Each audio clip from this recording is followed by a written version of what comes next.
US is not an ordinary country. Experts will tell you it's the superpower of the world.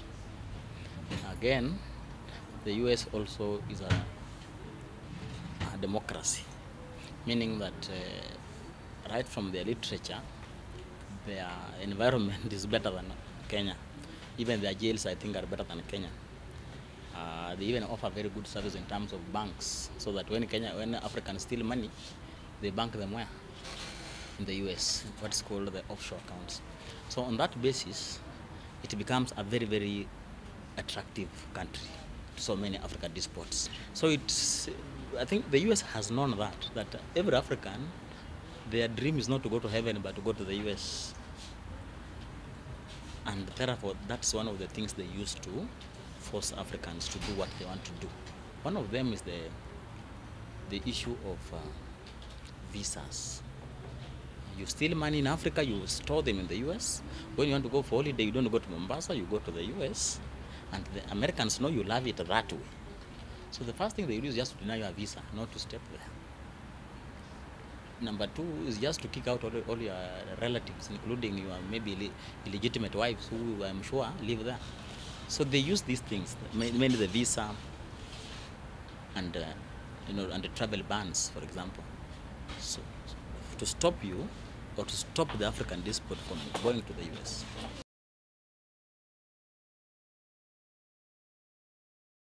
Of course, they have never been independent. They have never been. For example, Kenya, even when we went for free primary education, a big chunk of the free primary education was financed by who? Donors, mostly from the West. You go to a country like Uganda, their budget, 3/4 is bankrolled by who? The West.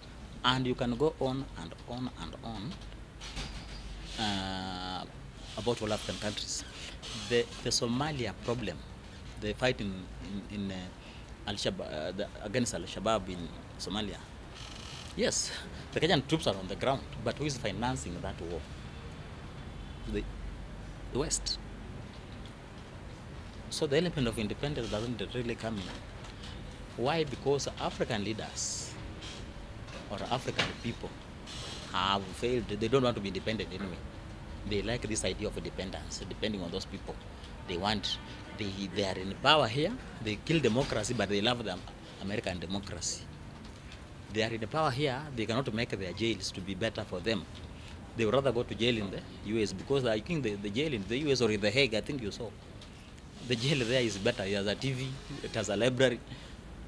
Instead, the Kenyan jail has only filth, human waste, and human beings sitting together in a drum.